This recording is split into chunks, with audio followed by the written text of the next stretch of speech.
میری شادی کو ابھی کچھ دن ہی گزرے تھے تو میری جیٹھانی کا بڑا بیٹا میرے ساتھ ہی بہت باتیں کرتا تھا اور مجھے بھی اس کے ساتھ باتیں کرنا اچھا لگتا تھا۔ ایک دن میری جیٹھانی کی طبیعت اچانک بہت خراب ہو گئی، سب اسپتال چلے گئے، میں اکیلی تھی۔ اتنے میں جیٹھانی کا بیٹا آیا اور کہا بہت ڈر لگ رہا ہے۔ میں نے اس کو اپنے ساتھ بیڈ پر سلا دیا، لیکن میرے رونگٹے کھڑے ہو گئے۔ جس کو میں بچہ سمجھ کے اس سے باتیں کر رہی تھی، اس نے میرے ساتھ ہی میرا نام ملیحہ ہے۔ میری شادی کو ابھی کچھ ماہ ہی گزرے تھے۔ میرے شوہر کا کام ایسا تھا کہ وہ صبح جاتا تو رات کو ہی واپس آتا تھا۔ دراصل وہ کسی کے ساتھ اسٹور میں کام کرتا تھا، جو کہ صبح سے لے کر شام تک اپنے کام میں لگا رہتا تھا۔ گھر میں میری ساس بھی تھی، میری ایک جیٹھانی بھی تھی اور اس کے 3 بچے تھے اور سب سے بڑا ایک بیٹا تھا جس کی عمر شاید 15 سال ہوگی۔ جب شادی ہوئی تو وہ بہت زیادہ خوش تھا کہ ہمارے گھر بھی دلہن آ رہی ہے۔ اس نے میرا استقبال کیا اور میرے لیے ایک تحفہ بھی بنا کر رکھا تھا۔ یہ لوگ زیادہ امیر نہیں تھے اور یہاں پر آتے ہی مجھے کسی نے بھی اتنا اچھا تحفہ نہیں دیا، لیکن اس بچے نے دیا جس کا نام علی تھا۔ شروع کے دن تو میں روز ہی تیار ہوتی تھی۔ میری ساس نے کہا کہ ابھی کچھ وقت ہے تیار ہونے کا، اس کے بعد انسان ذمہ داریوں میں پڑ جاتا ہے اور پھر تیاریاں ہونا بھی بھول جاتا ہے، اس لیے روز تیار ہونا، روز نیا جوڑا پہن کر۔ ویسے بھی گھر میں مہمان آ رہے ہیں جو مجھے دیکھنا چاہتے ہیں۔ جب میں تیار ہو کر باہر آئی تو علی میری بہت زیادہ تعریف کرتا، سر سے پاؤں تک ہر چیز کی تعریف کرتا ہے کہ آپ نے جو سوٹ پہنا ہے آپ پر بہت اچھا لگ رہا ہے، آپ کے ہاتھ کتنے پیارے ہیں، آپ بہت خوبصورت ہیں، آپ کے پاؤں کتنے زیادہ پیارے ہیں اور آنکھیں تو آپ کی اتنی خوبصورت ہیں کہ ان کو سجانے کی ضرورت ہی نہیں۔ چاچو تو بہت قسمت والے ہیں۔ لیکن دوسری طرف میرے شوہر کا یہ عالم تھا کہ اس کو میری ذات سے کوئی خاص دلچسپی نہیں تھی، کیونکہ اس نے کبھی میری تعریف کی ہی نہیں۔ شوہر نے مجھے منہ دکھائی میں بھی مجھے کچھ نہیں دیا۔ اس نے کہا کہ ابھی جیب اجازت نہیں دیتی ہے، بعد میں تمہیں کوئی سونے کی چیز بنوا دوں گا۔ مجھے چیزوں کا کوئی لالچ نہیں تھا، لیکن میرے شوہر کے اندر تو جذبات کی بھی کمی تھی۔ جو باتیں میں اپنے شوہر سے سننا چاہتی تھی اور جس رویے کی مجھے اپنے شوہر سے امید تھی، وہ رویہ علی سے ملتا تھا۔ وہ ہر چھوٹی بات کو نوٹ کرتا تھا کہ آج آپ نے اس کلر کا سوٹ پہنا، آج آپ کل سے زیادہ اچھی لگ رہی ہے، یہ رنگ آپ پر زیادہ اچھا لگتا ہے۔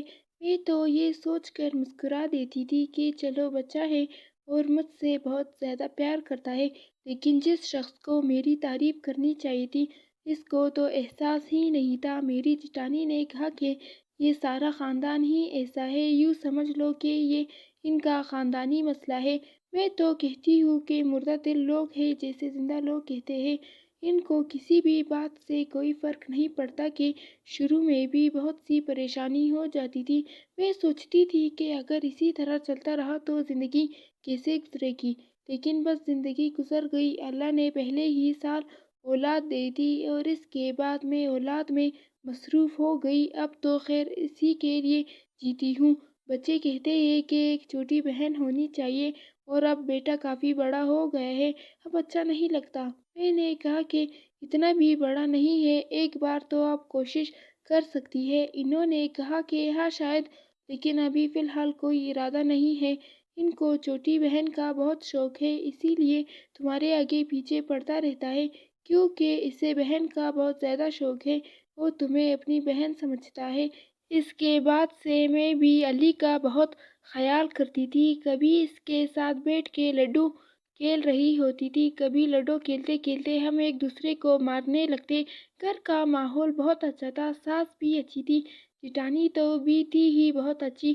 گھر میں زیادہ کام بھی نہیں تھا، گھر میں تو ٹائم اچھا گزر جاتا تھا، لیکن جب شوہر گھر آتا تو جیسے وہ مجھے مسکرانے بھی نہیں دیتا تھا، کہتا تھا بہت تھک گیا ہوں، سر میں درد ہے، جلدی جلدی کھانا کھلا دو، اور تھوڑی دیر بات چیت کرنے کے بعد سو جاتا تھا۔ مجھے اپنے میکے جانا ہوتا تو میں علی کے ساتھ جاتی تھی، ویسے تو اتنا دور نہیں تھا، 10 منٹ کا راستہ تھا، وہی بیچارہ مجھے ساتھ لے جاتا۔ کبھی بھی جانا ہوتا تو میں بھی اس کے ساتھ ہی جاتی۔ جب آنا جانا ساتھ ہوتا تھا تو ظاہر ہے انسان چپ کر کے بیٹھ نہیں سکتا، راستے میں ادھر ادھر کی باتیں کرتے رہتے تھے۔ کبھی کبھی بہت گرمی ہوتی تو کہیں بیٹھ کر جوس پی لیتے یا کوئی آئس کریم وغیرہ بھی کھا لیتے تھے۔ مجھے بھی خوشی ہوئی کہ چلو مجھے ایک چھوٹا بھائی مل گیا ہے، کیونکہ میرا اپنا کوئی بھائی نہیں تھا۔ دو بڑے بھائی تھے جن کی خیر سے شادی ہو چکی تھی۔ اب تو میرے گھر والے عمر کے آنے سے بہت خوش ہو جاتے تھے۔ بھائی کے بچے تھے تو ان کے ساتھ وہ بھی کھیل کھیلتا تھا۔ میری امی نے یہ بات نوٹ کر لی اور کہا کہ تمہارا شوہر تمہارے ساتھ نہیں آتا؟ میں نے کہا کہ اس کا کام ایسا ہے۔ تو امی نے کہا کہ کوئی افسری تو نہیں کر رہا نا، اسٹور پر تو کام کر رہا ہے۔ میں نے امی کو کہا چھوڑو بھی اس بات کو، اتنے دنوں بعد ہم ایک ساتھ ہیں اور کچھ اچھی باتیں کرتے ہیں۔ میرا جیٹھانی کا شوہر باہر ملک میں ہوتا تھا اور میری جیٹھانی تو ویسے بھی بس پورا دن اپنے کاموں میں مصروف رہتی تھی، لیکن آج کل اس کی طبیعت بہت خراب تھی۔ تھوڑی بہت طبیعت خراب ہوتی تھی تو جا کر گلی کے ڈاکٹر سے دوائی لے آتی تھی۔ میں نے کہا کسی اچھے ڈاکٹر کے پاس جاؤ اور اپنا علاج کرواؤ، پتہ کرو کہ بار بار اتنا زیادہ درد کیوں ہو رہا ہے۔ پھر اس نے کہا ڈاکٹر کے پاس گئی تو کوئی بڑی بیماری بتا دیں گے تو پھر کیا ہوگا۔ میں جیٹھانی کی سوچ پر حیران تھی کہ وہ تو کبوتر کی طرح آنکھیں بند کیے بیٹھی تھی۔ اگر کوئی بڑی بیماری تھی تو اس کے بارے میں پتہ چل جانا ہی بہتر تھا۔ بیماری کا پتہ چلتا تو پھر انسان علاج بھی کر لیتا ہے، لیکن شاید وہ اس گھر میں رہ کر ایسی ہی ہو گئی تھی۔ کنجوسی بھی بہت زیادہ کرتی تھی، کیونکہ اس نے مہینے بھر کا راشن پورا کرنا ہوتا تھا۔ خود کہتی تھی کہ میں پہلے ایسی نہیں تھی، لیکن اب ایسی ہو گئی ہوں کیونکہ خرچہ بہت بڑھ گیا ہے۔ دن اسی طرح گزرنے لگے۔ ایک دن میرے شوہر کے ساتھ میری لڑائی ہو گئی۔ میں نے کہا کہ شادی ہوئی ہے، آپ مجھے کہیں لے کے بھی نہیں گئے، آپ نے مجھے کوئی تنخواہ بھی نہیں دی، اور یہ دونوں باتیں تو اپنی جگہ، کم سے کم مجھے وقت تو دے۔ لیکن وہ کہنے لگے کہ ہمارے ہاں منہ دکھائی میں صرف 500 روپے دیے جاتے ہیں۔ میں نے پھر بھی تمہیں 1000 روپیہ دیا، اور ہمارے ہاں کوئی بھی اپنی بیوی کو ہنی مون پر نہیں لے کر گیا، بھائی بھابھی کو نہیں لے کر گئے، اس لیے میں بھی تمہیں نہیں لے کر جاؤں گا، اور پھر میں اس گھر والوں کے لیے ہی کما رہا ہوتا ہوں۔ مجھے اپنے شوہر سے یہ بات کرنی تو نہیں چاہیے تھی، کیونکہ ہماری پسند کی شادی بھی نہیں تھی اور ابھی شادی کو اتنا وقت بھی نہیں ہوا تھا، لیکن یہ سوچ کر ہی بات کی کہ میرا اپنا شوہر ہے، کسی اور کا تو نہیں ہے۔ میں نے کہہ دیا کہ مجھے بچے کی آرزو ہے، اگر بچہ آ جائے گا تو میں آپ کو تنگ نہیں کروں گی۔ میرے شوہر کا کہنا تھا کہ بچے کے لیے بھی ابھی میرے پاس وقت نہیں ہے اور نہ ہی پیسے ہیں، جو جیسا گزر رہا ہے ویسا اسے گزرنے دو، آرام سے ایک جگہ پر ٹک کر بیٹھو۔ علی بھائی کے شادی کے 2 سال بعد ہی ان کے بچے پیدا ہوئے تھے۔ تمہیں زیادہ بچے پیدا کرنے کا شوق چڑھا ہوا ہے، بچوں کے ساتھ خرچے بھی ہوتے ہیں، اور آج کل تو اتنی مہنگائی ہے۔ میں نے کہا کہ جو آپ کے بھائی نے کیا ہے آپ نے بھی وہی کرنا ہے، وہ تو خود باہر کے ملک گیا ہوا ہے، آپ بھی چلے جائیں، کیونکہ آپ کا یہاں ہونا نہ ہونا ایک برابر ہے۔ مجھے یہ بات کرنی نہیں چاہیے تھی، پھر بھی غصہ آ گیا اور میں نے یہ بات کر دی۔ اس کے بعد میرے شوہر نے کوئی بات نہیں کی۔ ایک دن میں نے علی کو کسی سے فون پر بات کرتے ہوئے سن لیا، ایسا لگتا تھا وہ کسی لڑکی کے بارے میں بات کر رہا تھا، کہہ رہا تھا کہ وہ تو بہت خوبصورت ہے زیادہ، یار دن بھر میں اسے دیکھتا رہتا ہوں پھر بھی دل نہیں بھرتا ہے، اتنی پیاری ہے، اتنی پیاری ہے کہ کیا بتاؤں، میں نے آج تک اتنی خوبصورت لڑکی نہیں دیکھی، اپنے خاندان میں تو بالکل بھی نہیں۔ دل کرتا ہے اسی کو دیکھتا ہوں۔ میں نے اچانک کہا کہ کیا کر رہے ہو، اور وہ ڈر سا گیا۔ وہ کہنے لگا کہ دوست سے بات کر رہا تھا۔ میں نے کہا کہ دوست سے تو بات کر رہے تھے، لیکن کس موضوع پر بات کر رہے تھے؟ کہ بڑی پیاری ہے، کیا تمہیں کوئی لڑکی پسند ہے؟ کیا تمہاری عمر ہے یہ سب کرنے کی؟ میں اسے اپنا چھوٹا بھائی سمجھتی تھی، تو بڑی بہن بن کر میں اس سے سوال کرنے لگی، لیکن جب اس نے مجھے اس لڑکی کی تصویر دکھائی اور کہا کہ میں آپ کو اس لڑکی کی تصویر دکھا دیتا ہوں کہ وہ کون ہے، تو میں حیران رہ گئی۔ یہ تو ایک کارٹون کریکٹر تھا۔ میں نے کہا یہ ہے وہ لڑکی جس کی تم بات کر رہے تھے؟ وہ کہنے لگا کہ ہاں، اور اسی کے کارٹون ڈاؤن لوڈ کر کے میں پورا دن دیکھتا رہتا ہوں۔ میں بری طرح ہنس پڑی۔ میں نے کہا کہ تم واقعی بچے ہو۔ وہ بھی اس بات پہ ہنسنے لگا اور پھر میرے لیے جوس بنا کر لے آیا۔ میں علی کے ساتھ ہی بیٹھ کر جوس پی رہی تھی کہ میرا شوہر وہاں آ گیا اور مجھے علی کے ساتھ دیکھ کر اس نے مجھے کمرے میں بلایا اور کہا کہ میرے لیے چائے بنا دو۔ میں نے کہا ٹھیک ہے۔ پھر جب میں چائے لے کر آئی تو بولا کہ تم کیا کر رہی تھی؟ میں نے کہا کیا کر رہی تھی؟ بچے کے ساتھ بیٹھی تھی، باتیں کر رہی تھی۔ میرے شوہر نے کہا کہ ٹھیک ہے چلو، اگر تم اس طرح گھر میں ٹائم گزار لیتی ہو تو مجھے تو کوئی مسئلہ نہیں ہے۔ میں نے کہا آپ نے تو مجھے کہیں لے کے نہیں جانا، تو پھر گھر میں ہی وقت گزارنا پڑے گا۔ پتہ نہیں کیوں مجھے ایسا لگا جیسے میرے شوہر کو میرا علی کے ساتھ مزاق کرنا یا اس کے اتنے قریب بیٹھنا عجیب لگا۔ میرا شوہر نہیں سمجھتا تھا کہ وہ اتنا معصوم ہے کہ کارٹون کریکٹر سے اس سے پیار ہے تو پھر اسے انسان سے کس بات کا ڈر۔ لیکن پھر میرے شوہر نے مجھے ایسی بات ہی بتائی کہ میرا دل ہی ٹوٹ گیا۔ میں نے اپنے شوہر کو سمجھایا کہ میں اس کے بغیر خوش ہوں، اور اس نے مجھے یہ کہہ دیا کہ میں آج سے دیر سے آیا کروں گا کیونکہ رات کو کام ہوتا ہے۔ اس کو میں کچھ بھی نہیں کہہ سکتی تھی، لیکن کچھ دن بعد پتہ چلا کہ میری جیٹھانی کو ایک خطرناک بیماری ہے جس کی وجہ سے اس کی زندگی کو بھی خطرہ ہو سکتا ہے، کیونکہ اس نے اپنا خیال نہیں رکھا اور اس بیماری کو سنجیدگی سے نہیں لیا۔ اس لیے یہ بیماری اب کافی بڑھ چکی ہے۔ اس کی سانس کی نالیوں میں مسئلہ تھا۔ ایک دن رات کو اچانک اس کی طبیعت بہت زیادہ خراب ہو گئی۔ اس کو ہاسپٹل لے جانا تھا۔ میری ساس نے کہا کہ میں اس کو لے جاتی ہوں، تم گھر میں بچوں کے ساتھ رک جاؤ۔ لیکن عین ٹائم پر چھوٹے والے بچے نے بھی شور ڈال دیا کہ میں نے بھی جانا ہے، کیونکہ اس کی عمر صرف 8 سال کی تھی۔ ٹھیک ہے، اس کو بھی لے جاتی ہوں۔ جب تمہارا شوہر آ جائے گا تو اسے ہاسپٹل سے لے جائے گا، اور دعا کرنا شاید تب تک ہم واپس آ جائیں گے۔ میں نے کہا کہ ٹھیک ہے۔ میں بھی اپنی جیٹھانی کے لیے بہت پریشان تھی۔ میں نے تسلی دی کہ سب کچھ ٹھیک ہو جائے گا۔ میری ساس اسے اور اس کے دونوں چھوٹے بیٹوں کو لے کر ہاسپٹل چلی گئی۔ میرے شوہر کو میں نے فون کرنے کی کوشش کی لیکن اس کا نمبر بند جا رہا تھا۔ میں اپنے کمرے میں آ گئی۔ جب تھوڑی دیر بعد علی کافی پریشان ہو کے کمرے میں آیا، رو بھی رہا تھا۔ کہنے لگا کیا ہوا ہے امی کو؟ وہ ٹھیک تو ہو جائے گی نا؟ میں نے کہا ان کو کچھ بھی نہیں ہوا ہے، چھوٹا سا مسئلہ ہے۔ کچھ بیماریاں ایسی ہوتی ہیں جو بہت چھوٹی ہوتی ہے، یہ انسان کو لگتا ہے کہ جیسے میرے ساتھ کچھ بہت برا ہوا ہے، وہ بالکل ٹھیک ہو جاتا ہے۔ میں نے تو اسے تسلی دینی تھی۔ وہ کہنے لگا مجھے بہت ڈر لگ رہا ہے، اکیلے نیند نہیں آ رہی، کیا میں آپ کے کمرے میں سو جاؤں؟ میں نے کہا ہاں، اس میں پوچھنے والی کیا بات ہے۔ میں نے اس وقت بیڈ پر جگہ دے دی اور وہ پلٹ کر لیٹ گیا۔ گھر میں اتنا مسئلہ بنا ہوا تھا، مجھے تو سمجھ نہیں آ رہی تھی کہ میں کیا کروں۔ بار بار شوہر کو فون ملائے جا رہی تھی لیکن وہ فون ہی نہیں اٹھا رہا تھا۔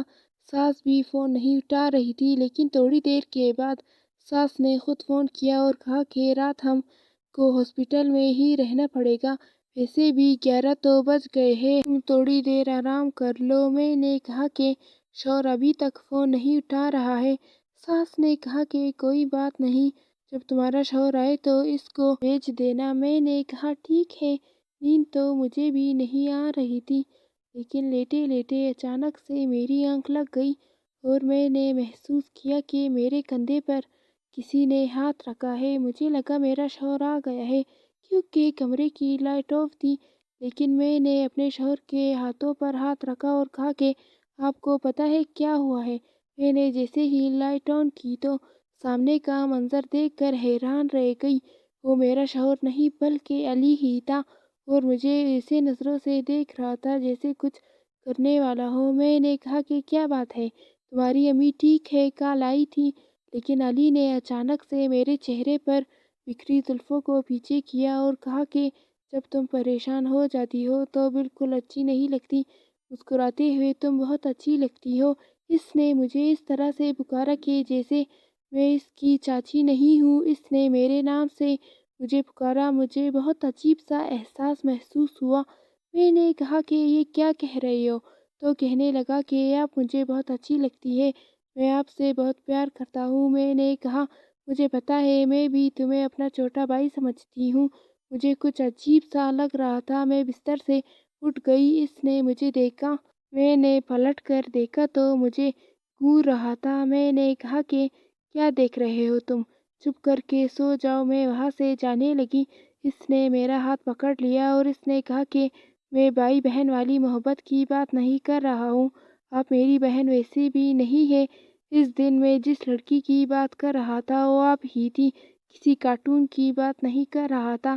آپ سے بہت زیادہ پیار ہو گیا ہے مجھے، اور میں جانتا ہوں کہ چاچو آپ کو بالکل بھی وقت نہیں دیتے، وہ تو آپ کے پاس بھی نہیں آتے۔ رات کو آپ دونوں پلٹ کر سو جاتے ہیں۔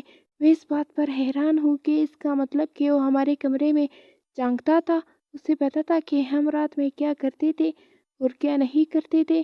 اس کی عجیب سی باتیں، اس کا مجھے دیکھنے کا انداز سے مجھے خوف آنے لگا۔ مجھے ایسا لگتا تھا جیسے کچھ بہت عجیب ہو رہا ہے، جیسے ابھی مجھے الٹی آ جائے گی۔ وہ کس قسم کی باتیں کر رہا تھا؟ میں تو اسے بچہ سمجھتی تھی، لیکن شاید وہ بچہ نہیں تھا۔ اور اس نے خود کہا کہ میں کوئی چھوٹا بچہ نہیں ہوں، میرے اندر بھی وہی جذبات ہیں جو ایک مکمل مرد میں ہوتے ہیں۔ میں نے کہا نکل جاؤ میرے کمرے سے، دفع ہو جاؤ یہاں سے۔ تمہاری ماں کو سب کچھ بتاؤں گی، تمہارے باپ کو بھی فون کروں گی۔ تم کس طرح کی باتیں کر رہے تھے؟ میں تمہیں ایک بچہ سمجھتی تھی اور تم اس قدر بدتمیز انسان ہو جو میں سوچ بھی نہیں سکتی تھی۔ اس نے اچانک سے میری کلائی پکڑی اور کہا کہ زیادہ فضول باتیں کرنے کی ضرورت نہیں ہے۔ میں اچھی طرح جانتا ہوں کہ تمہارے دل میں کیا ہے، بس تم زیادہ نخرے نہیں کرو۔ مجھے پتا ہے کہ لڑکیاں اس طرح کے نخرے پہلے ہی کرتی ہیں کیونکہ بعد میں آرام سے مان جاتی ہیں۔ میں تو اس کی بات سن کر حیران تھی، اور اب مجھے تو اس سے اور بھی زیادہ ڈر لگ رہا تھا۔ میں نے چیخنا چلانا شروع کر دیا، لیکن وہ میری کلائی چھوڑ ہی نہیں رہا تھا، یہاں تک کہ میری چوڑیاں ٹوٹ کر مجھے ہی لگنا شروع ہو گئی۔ میں نے چلانا شروع کر دیا۔ اچانک میرا شوہر واپس آ گیا۔ اس نے یہ منظر دیکھ لیا۔ اس نے علی کو 2-3 تھپڑ لگائے اور مجھ سے دور کر دیا۔ میں اپنے شوہر کے پاس گئی، ان کو سب کچھ بتا دیا۔ شوہر نے کہا کہ مجھے تو پہلے سے ہی شک تھا، کیونکہ میں اس کو بچپن سے جانتا ہوں، یہ اسی طرح کے کاموں میں ملوث رہا ہے۔ تمہیں سمجھانے کی کوشش کی، لیکن تم نے میری بات اور میرے اشارے کو سمجھا ہی نہیں۔ میرے شوہر نے اس کو 2 سے 3 تھپڑ اور لگائے اور اس کو کمرے میں بند کر دیا۔ صبح 7 بجے جیٹھانی سے ملنے کے لیے گئے تو اس کو یہ بات نہ بتائی، لیکن اپنی ساس کو بتا دی۔ اس کے بعد جب جیٹھانی گھر آئی تو آرام سے میں نے اسے یہ بات بتائی، وہ بھی اپنا سر پکڑ کر بیٹھ گئی۔ میرے شوہر نے یہ بھی بتایا اس کی صحبت بہت بری ہے، یہ محلے کے کئی لڑکوں کے ساتھ کھیلتا ہے، وہ بھی بہت برے ہیں، وہ لوگوں کے گھر میں چوری بھی کرتے ہیں، اور ان کو سوائے لڑکیوں کی باتوں کے اور کچھ بھی نہیں آتا ہے۔ وہ اپنے کیے پر شرمندہ تھا، معافی مانگ رہا تھا، کیونکہ اب سارے ہی اس کے خلاف ہو گئے، باری باری سب نے اس کی کلاس لی تھی۔ اس کے باپ کو بھی بتا دیا تھا۔ جیٹھ نے کہا کہ ان کے اس بیٹے کو وہاں بھیج دے۔ میرے شوہر نے 1 مہینے کے اندر اندر ہی اس کو بھیج دیا۔ میری جیٹھانی کی طبیعت پہلے سے بہتر تھی۔ آج کل حالات اور ماحول بہت زیادہ خراب ہو گیا ہے، اپنے بچوں پر نظر رکھنی چاہیے کہ وہ کس طرح کے لوگوں کے ساتھ بیٹھتے ہیں۔ انسان کی صحبت یہ طے کرتی ہے کہ وہ کس قسم کا انسان بنتا ہے۔ یہ جیٹھانی کا بیٹا بھی اتنی بری سوچ کا حامل نہ بنتا اگر اس کی صحبت اتنی بری نہ ہوتی، لیکن اس نے جو کچھ بھی کیا میں تو اسے معاف نہیں کر سکتی۔ میرے شوہر کا کہنا ہے کہ جب تک وہ باہر کے ملک میں رہے گا تب تک ہم یہاں رہیں گے، لیکن اگر وہ یہاں واپس آ گئے تو ہم لوگ یہ گھر چھوڑ کر چلے جائیں گے، کیونکہ میں نہیں چاہتا کہ میری بیوی اسی گھر میں اس کے سامنے رہے اور وہ پھر سے میری بیوی کو غلط نظر سے دیکھے۔ کیا کہہ سکتے ہیں؟ میری ساس نے تو میری جیٹھانی کو بھی باتیں سنائی کہ تم نے اپنے بیٹے کی تربیت کس طرح سے کی ہے، لیکن اس نے کہا کہ آپ کی وجہ سے یہ سب کچھ ہوا ہے، کیونکہ اس کا باپ اس گھر کی غربت دور کرنے کے لیے باہر کے ملک جا کر بیٹھا ہے۔ اس کے سر پہ باپ کا سایہ ہوتا تو بھی اتنا نہ بگڑتا۔ اس کی یہ بات اپنی جگہ ٹھیک تھی۔